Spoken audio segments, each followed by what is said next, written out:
அன்பே சிவம், அனைத்தும் சிவம், முற்றும் சிவம், முடிவும் சிவம், முதலும் சிவம். அன்பே சிவம். அரசு துறைகள் அறிவது. மக்களை மகிழ்ச்சியாக வளர்ப்பதாக உங்களுடைய அறிவு சட்ட வழியில் வாகனங்களை தருகிறீர்கள்.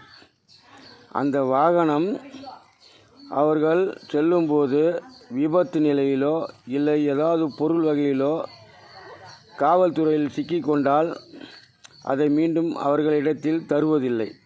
எதற்காக அவ்வாறு செய்கிறீர்கள்? இதனால் எரிபொருள் அதிகரிப்பு. இதனால் இது போன்ற நிலை உலக அளவில் நடந்தாலும் சரி, ஒரு நாட்டில் நடந்தாலும் சரி, அங்கு புதிதாக மின்சார உற்பத்தி அலுமினியம் நிலையங்கள் எஸ்டாக உற்பத்தி ஆகக்கூடிய நிலை, அதில் மக்கள் தொகையை எஸ்டாக தேவைப்படுகிறது. இதுபோன்று அது உள்ளடக்கமாக இருக்க பொருள்களும் அதிகமாக தேவைப்படுகிறது.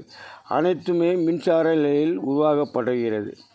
இதையெல்லாம் ஆராயாமல் எதற்காக அவர் விலாசத்தை அறிந்தும் அவர்களிடத்தில் ஒப்படைக்காமல் அவர்கள் இல்லறத்தை தேடியோ இல்லை அவர்களுக்கு போன் மூலமாக செயல்பட்டோ வாகனம் தராமல் எதற்கு அதை நிற்க வைத்து மீண்டும் பல ஆண்டுகளாக நிற்க வைத்து அதை மீண்டும் உருக்கச் செய்து மீண்டும் செயல்படுவது எதற்கு?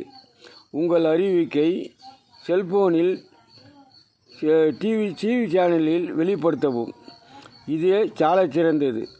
அப்போதுதான் உங்களுக்கு உண்மை என்னவென்று இறைவன் உரைப்பான். இறைவனுக்கு தெரியும், தெரியாத எதுவும் இல்லை. இருந்தாலும் நாவில் வருவது வைத்துத்தான் அவர் இந்த உலகத்தை காப்பதற்கு புதிய வழிகளை வகுத்து வருகிறார். ஆகினால் அதை சீர்திருத்துங்கள். பூமி நிலை அறிந்தும் பூமி நிலை இன்று நம்ம தமிழ்நாட்டில் எடுத்துக்கோ 10 கோடி மக்கள் வாழ்கிறார்கள். 10 கோடி மக்கள் அவர் தொடர் வம்ச வழியில் பார்த்தால் இன்னும் 10 ஆண்டு 20 ஆண்டுக்குள் இடைவெளியே இன்று இருக்கும் 18% பசுமை காடுகளும் இன்னும் 20 ஆண்டில் 10 தேர்வதில்லை. அந்த நிலைக்கு சென்று விட்டால் நோய் அதிகரிப்பாகும் போது மனித நிலை என்னவென்று நீங்கள் இதெல்லாம் ஆராயாமல் குடிமக்கள் போன்று வருமானத்தை நோக்கியே மக்களை இயக்கம் செய்கிறீர்கள். எதற்காக செய்கிறீர்கள்? இதற்கெல்லாம் மூல காரணம் என்ன?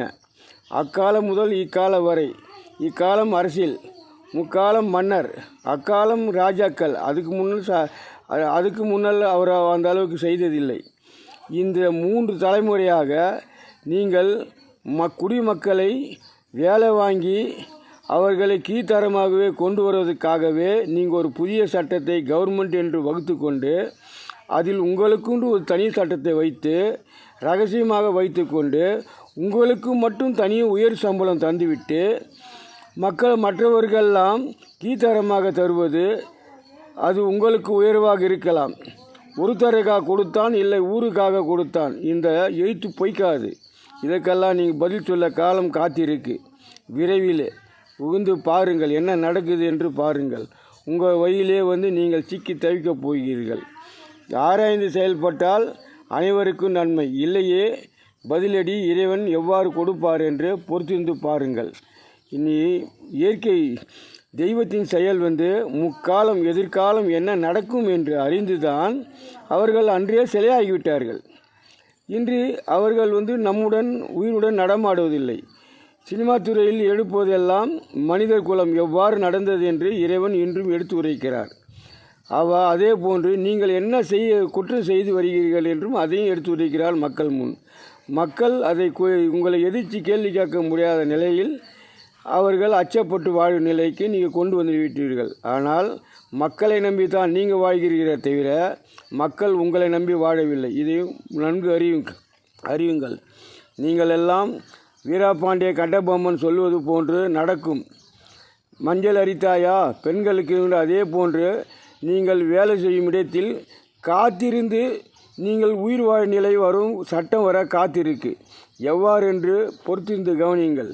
இன்றே இதையெல்லாம் ஆராய்ந்து செயல்பட்டால் இதெல்லாம் வருவதற்கு இறைவன் தடைப்பட்டு வேறு வழி செய்வார். இல்லை என்றால் வருவது வந்தே தீரும். ஓம் சிவம். அன்பே சிவம். முற்றும் சிவம் முடிவும் சிவம்.